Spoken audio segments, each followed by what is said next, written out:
ఇది విన్నావా సుప్రజ? మన పక్క వీధిలో ఉండే విజయలక్ష్మి వాళ్ళ కొడుకు పెద్ద డాక్టర్ అయి లండన్ వెళ్ళాడట. ఎంతైనా డబ్బున్న వాళ్ళు ఏమైనా చేస్తారులే.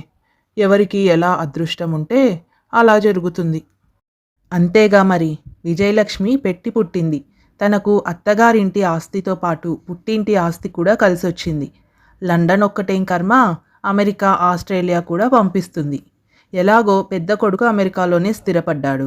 ఇప్పుడు చిన్న కొడుకు లండన్ వెళ్ళిపోయాడు. అవునవును. మా అన్నయ్య కొడుకు కూడా పట్నంలో మంచి కాన్వెంట్ చదువు చదివి ఇప్పుడు ఇంజనీరింగ్ చేస్తున్నాడు. అలాంటి చదువుకున్న పిల్లల వల్ల తల్లిదండ్రులకు పేరు, మర్యాద, గౌరవం వస్తాయి. ఎంతైనా పిల్లలు బాగా ఎదగాలంటే ఏ ఇంజనీర్లో, డాక్టర్లో, పెద్ద పెద్ద ఆఫీసర్లో కావాలి. ఈ కాలంలో వ్యవసాయము, చిన్న చిన్న వ్యాపారాలు చేసుకుంటూ కూర్చుంటే ఎంత కష్టపడినా ఫలితం ఉండదు అంటూ మాట్లాడుకుంటారు రాధమ్మ, సుప్రజ. విజయలక్ష్మి, రాజారాం ఇద్దరు భార్యాభర్తలు. వాళ్లకు ముగ్గురు కొడుకులు. పెద్ద కొడుకు సుమన్ సాఫ్ట్వేర్ ఇంజనీర్ అయి అమెరికాలో స్థిరపడ్డాడు. రెండవ కొడుకు హరీష్ డాక్టర్, లండన్లో ఉంటున్నాడు. మూడవ వాడికి చదువు మీద ఆసక్తి లేక ఉన్న పొలం చూసుకుంటూ అమ్మా నాన్నలతో సొంత ఊర్లోనే ఉండిపోయాడు. కొడుకులిద్దరూ ప్రతి నెల డబ్బులు పంపుతూనే ఉంటారు. చుట్టుపక్కల వాళ్ళు, బంధువులు అందరూ రాజారాంని చూసి ఈర్ష్యపడేవారు. నీకేమయ్యా రాజారాం, ఇద్దరు కొడుకులు మంచిగా ఉద్యోగాల్లో స్థిరపడ్డారు. నీ అంత అదృష్టవంతులు ఈ ఊళ్ళో మరొకరు లేరు అంటూ ఊరంతా అంటుంటే గర్వంతో ఉప్పొంగిపోతాడు రాజారాం.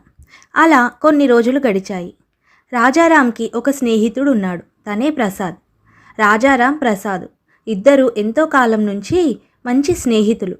ఒకరోజు రాజారాం, ప్రసాద్ ఇలా మాట్లాడుకుంటూ ఉంటారు. అవునరా ప్రసాదు, పొలాన్ని అమ్ముతున్నావంట కదా. మంచి లాభాలిచ్చే పంట పొలాన్ని ఎందుకు అమ్ముతున్నావు? అదేం లేదురా, నా కొడుకు ఈ మధ్య గ్రూప్ పరీక్షల్లో పాస్ అయ్యాడు. పట్నంలో పెద్ద ఆఫీసర్ ఉద్యోగం వచ్చింది. అక్కడ అద్దె కొంపల్లో పడి ఉండకుండా సొంత ఇల్లు కొంటాను అంటున్నాడు. రేపో మాపో పెళ్లి కూడా చేయాలిగా. అప్పుడు ఇద్దరూ సొంతింట్లోనే కాపురం ఉంటారు.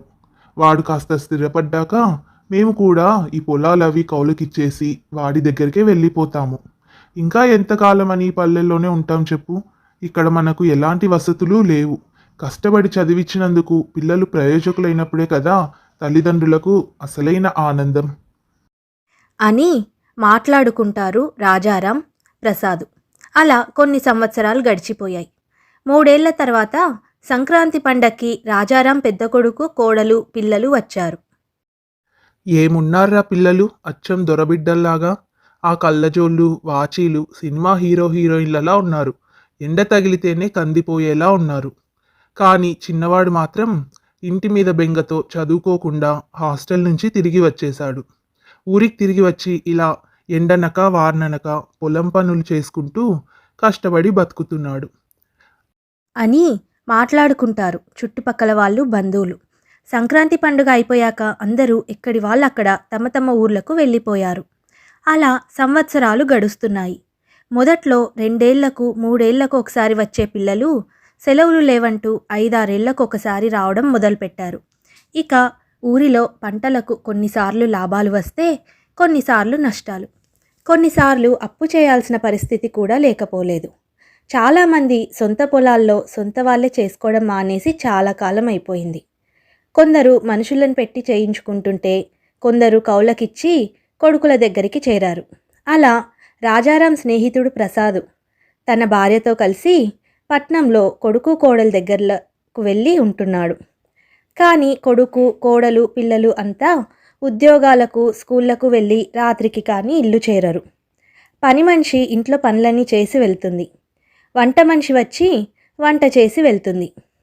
పిల్లలకు స్పెషల్ క్లాసులు, స్కూళ్ళు, ట్యూషన్లలో పడి నానమ్మ, తాతయ్యలతో గడపడానికి సమయమే ఉండదు.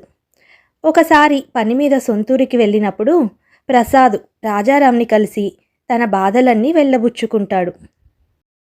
పేరుకి పట్నంలో ఉంటున్నామనే కానీ ఎక్కడో అడవిలో ఉన్నట్టుందిరా నాకు. అప్పట్లో మనకు కావాల్సినంత డబ్బు లేకపోయినా మన పనులు మనకు సరిపోయేవి.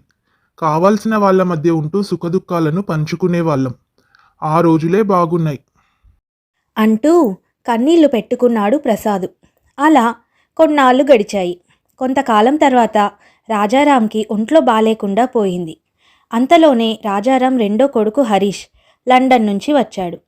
2 వారాలు ఉండి తిరుగు ప్రయాణం పట్టాడు.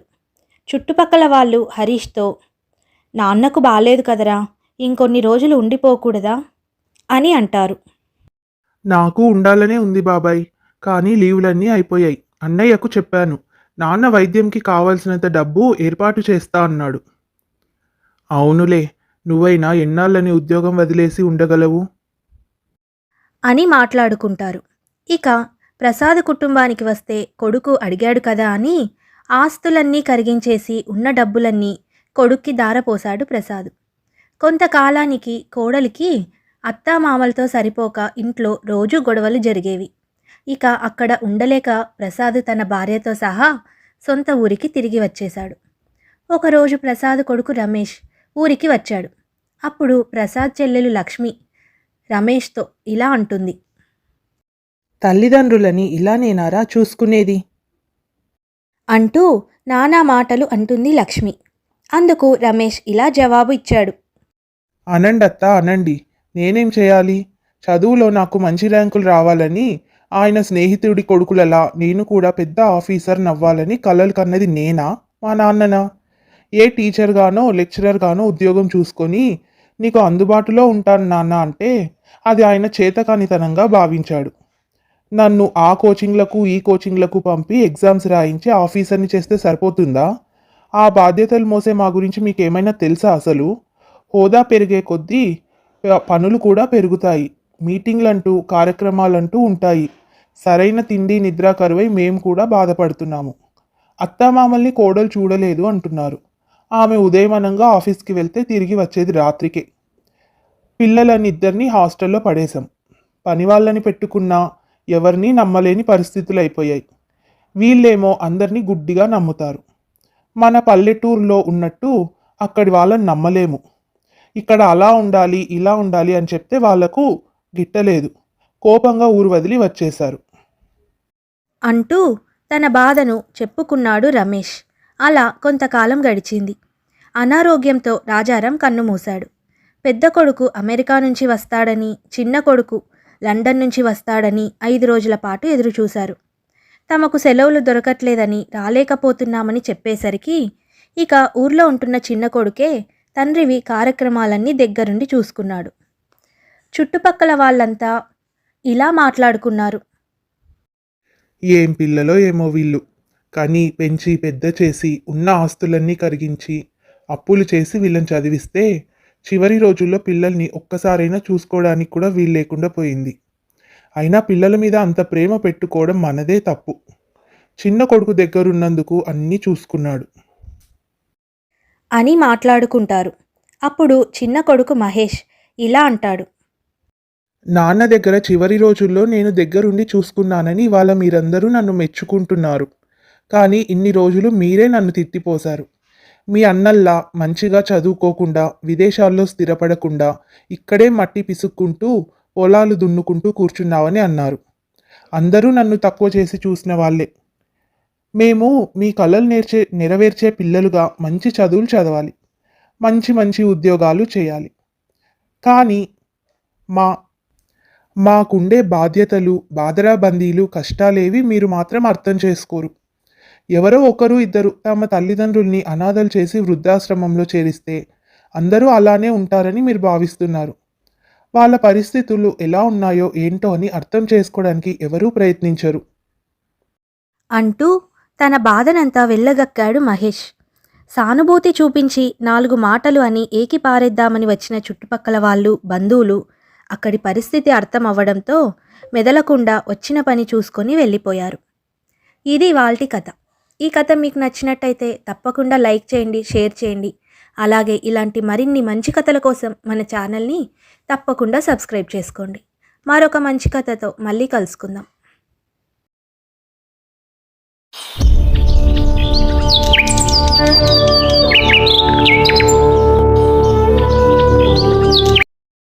ఒక ఊరిలో రాధాశేఖరం అనే దంపతులు ఉండేవారు.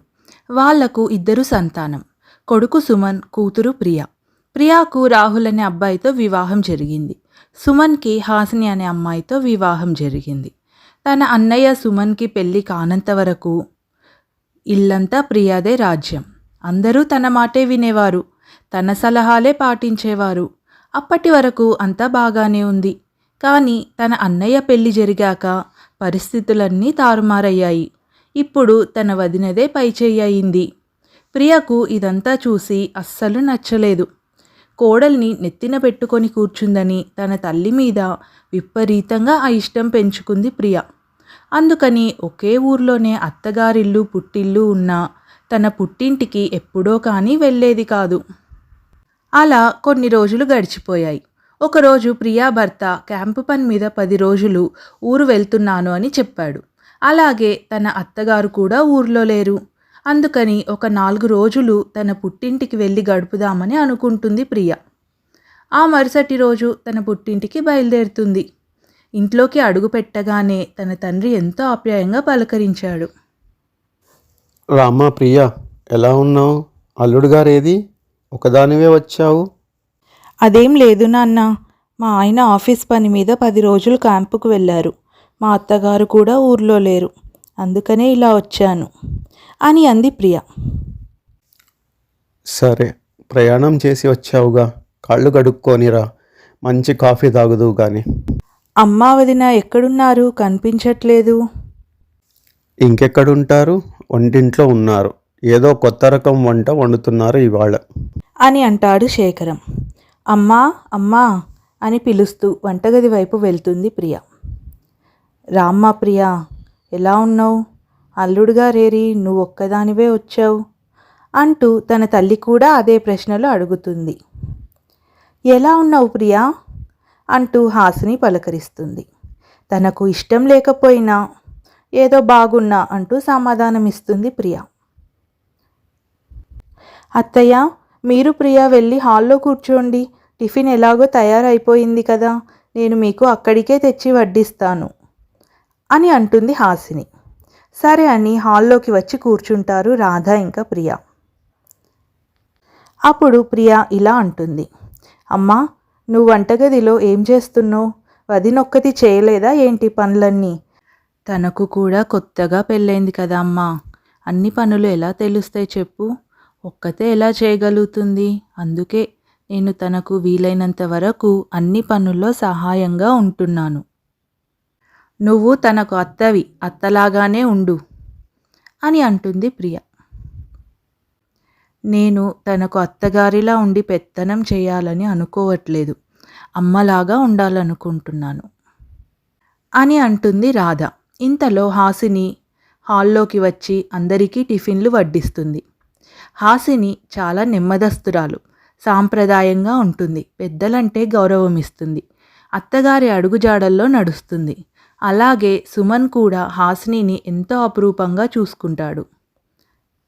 హాసిని ప్రియాకు ఎంత దగ్గరవ్వాలని ప్రయత్నిస్తున్నా ప్రియా మాత్రం దగ్గర కాలేకపోయింది. అత్తాకోడలు ఎంతో అన్యోన్యంగా ఉంటున్నారు. అది చూసి ప్రియా తట్టుకోలేకపోయింది. తన తల్లి తనకు పరాయిదైనట్టు అనిపించింది. పెళ్ళి అయి సంవత్సరం కూడా కాలేదు. ఏమాయ చేసిందో అత్తగారిని బుట్టలో వేసుకుంది. కోడలు తానా అంటే ఈవిడ తందానా అంటుంది అని మనసులో అనుకుంటుంది ప్రియ. అలా కొంత సమయం గడిచింది. హాసిని ప్రియాతో, ప్రియా, రాత్రి డిన్నర్కి ఏం తింటావు? నీకు నచ్చినది చెప్పు, చేస్తాను. నాకు ఆలు పరాటా పన్నీర్ కర్రీ చేయవదినా అని అంటుంది ప్రియ. కాసేపటికి హాసిని వంటగదిలోకి వెళ్ళి వంట చేయడం మొదలు పెడుతుంది.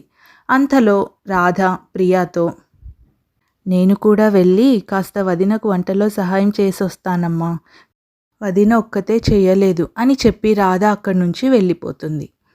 తన తల్లి పద్ధతి, వ్యవహారం ప్రియాకు కొంచెం కూడా నచ్చడం లేదు. ఇన్ని రోజుల తర్వాత కూతురు ఇంటికి వస్తే కనీసం కూర్చొని కబుర్లు చెబుదామని కూడా లేకుండా వదినకు సహాయం చేయాలంటూ వెళ్ళిపోయింది. మా అమ్మకు కూతురు కంటే కోడలే ఎక్కువైపోయింది అని మనసులో అనుకుంటుంది ప్రియ.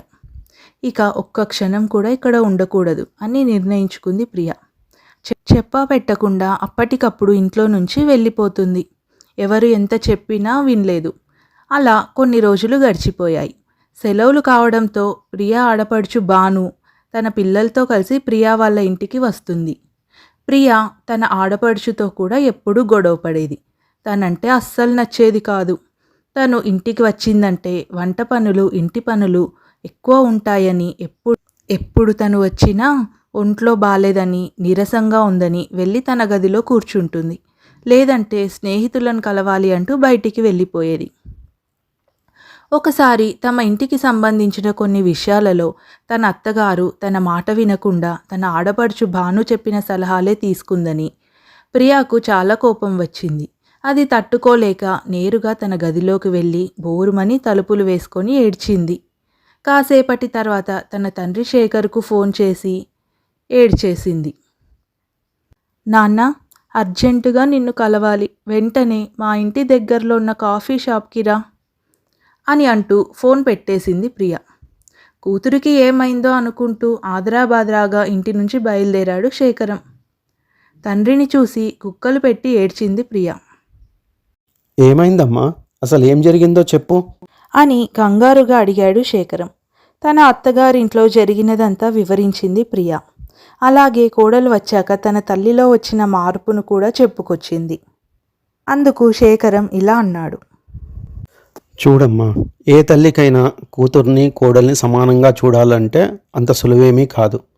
మీ అమ్మ నిన్ను మీ వదిన్ను ఇద్దరిని సమానంగా చూడాలని అనుకుంది. నిన్ను ఎందులోనూ తక్కువ చేయాలని అనుకోలేదు. అందుకే నువ్వు ఎప్పుడైనా ఇంటికి వచ్చినా అత్తగారింట్లో పనులు చేస్తూ కష్టపడుతూ ఉంటావని, పుట్టింటికి వచ్చినప్పుడన్నా కాస్త విశ్రాంతి తీసుకుంటావని అనుకునేది. అందుకని నీకే పనులు చెప్పకుండా అన్నీ తను మీ వదిన కలిసి చేసుకునేవారు.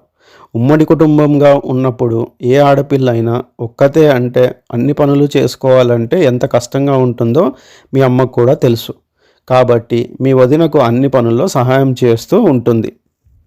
తన తండ్రి చెప్పిన మాటలన్నీ విన్నాక తన తప్పేంటో ప్రియాకు అర్థమైంది. అప్పటి వరకు తన తల్లి మీద ఉన్న కోపమంతా ఒక్క నిమిషంలో మంచులా కరిగిపోయింది. తాను కూడా ఇక నుంచి తన ఆడపడుచుతో సఖ్యంగా ఉండాలని నిర్ణయించుకుంది. అప్పటి నుంచి ప్రియ తన పుట్టింటి వాళ్ళతోనూ అలాగే తన అత్త మామలతో, ఆడపడుచుతో ఎంతో సంతోషంగా ఉంది. వదిన ఆడపడుచుల మధ్య బంధం ఎప్పుడూ ఆరోగ్యంగా ఆనందంగా ఉండాలి. ఒకరంటే ఒకరికి పడక అసూయ అహంకారం చూపుతూ పచ్చగడ్డి వేస్తే బగ్గుమనేలా మాత్రం ఉండకూడదు. ఇది ఇవాల్టి కథ. ఈ కథ మీకు నచ్చినట్టయితే తప్పకుండా లైక్ చేయండి, షేర్ చేయండి. మరిన్ని మంచి కథల కోసం మన ఛానల్ని తప్పకుండా సబ్స్క్రైబ్ చేసుకోండి. మరొక మంచి కథతో మళ్ళీ కలుసుకుందాం.